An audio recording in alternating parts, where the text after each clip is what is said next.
series. This is actually a lovely title, Rape, Sexism, Life and Death. There are two parts of this that talks about, I worked as an acquaintance rape workshop facilitator for years, and so I have a lot of stories and a lot of experience in dealing with that. And I was almost killed and recovering from.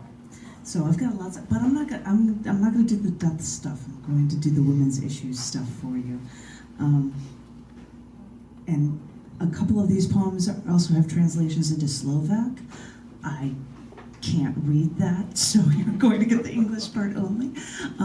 This is verses 2 and 6 of the poem Right There by Your Heart. Have you ever had that feeling before? You know, the one where someone's telling you something that you don't want to hear, like someone's going to tell you that someone had died and you knew what they were going to say and you still didn't want to hear it. Or if someone did something to you that you didn't like when you were little and the kids at the bus stop shot pebbles and spitballs at you every day because you were smart and you still had to go to school and go to that bus stop every morning and just try to ignore them. And when that happens, it feels like a medium-sized rock just fell into the bottom of your stomach, and you don't want to move because you're afraid that that rock will hurt the inside of your stomach, and so you just have to sit there and hope that that rock goes away. Or else you get that feeling like in your chest, right between your lungs. It feels like someone is pressing on the bone there, right there by your heart, and you can't breathe. You've got to be able to do something. You're not going to be able to take that pressure, that force any longer. I don't know how many times the idea of seeing him went through my mind. At least once a week, I'd imagine a scene where he'd confront me, and I'd somehow be able to fight him back, to show him that he didn't bother me anymore, to show him that that rock wasn't there anymore, to somehow be able to prove that I wasn't a victim anymore. I was a survivor. That's what they call it, you see, survivor, because victim sounds too trying for someone who's been raped. So I keep saying that I'm over it, but then I keep imagining Mark all over again, not raping me, but following me on the street, coming to my door with flowers, or sending me a valentine. But once, when I saw him walking into a record store I was about to walk out of, and that rock fell so hard, like I was brought the whole time that I thought I was going to be sick right there by that cash register, right there by those metal things at the doorway that beep when you try to take merchandise out of the store. You know what those things are, I just can't think of what they're called. But if I did that, he'd know that he was still winning to this day. How many years has it been? How many years since he did that to me?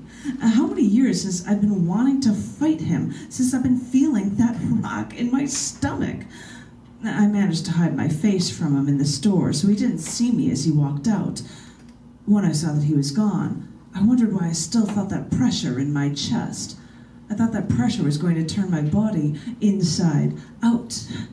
I reached for my heart, grabbed at my shirt. Maybe the pain was always there, right there by my heart, but I try not to think of it until I go through times like those. Yay, women's issues, sorry. This one is called Confident Women. I met up with an old friend of mine for drinks last week. I knew her in high school, although we weren't close friends then. In those days, she needed therapy, had problems with drugs, I think, or else it was just family problems. I was a bit insecure myself, shy, meek, scared of life. Since those days, we've matured. We're now more independent, self-confident, self-assured women. It was good to see her again. She had just come back from a camping in Australia. Although physically I had gone nowhere, we both had our stories to tell over a bottle or two of wine. And we gossiped. She told me of the handsome Australian man she fell for. I told her of the roller coaster I call my romantic life. And we laughed. And then the gossip changed. Her voice lowered and sounding stern but quiet. She told me of how a man broke into her apartment one night last summer and he tried to rape her. And after kicking and screaming in her underwear, she managed to break free and her attacker escaped.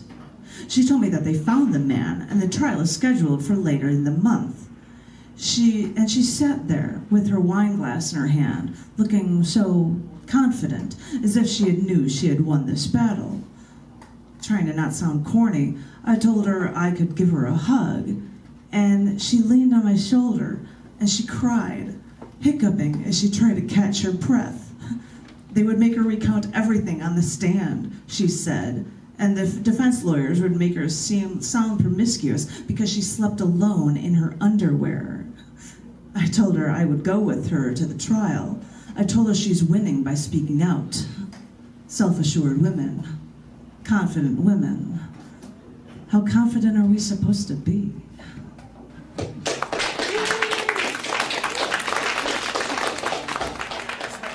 More humorous one. This is called Thank You, Women Who Work, number 1. It starts with a quote from a letter to women from Pope John Paul II. On July 10th, he said, "Thank you, women who work.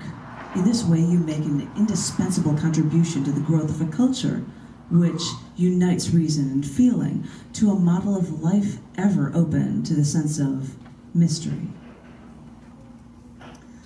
Thank you, women who work, because you take on the responsibilities of men while still having to be mothers, wives, good little daughters, and feminine creatures.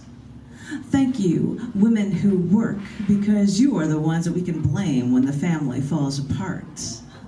Thank you, women who work, because you make a point to do more than your fair share without being paid fairly, even though no man would ever do the same for you. Thank you, women who work, for you know you have to prove yourselves over and over and over again, and when that's still not going to be enough, so keep up the good work, ladies." Thank you. Yeah.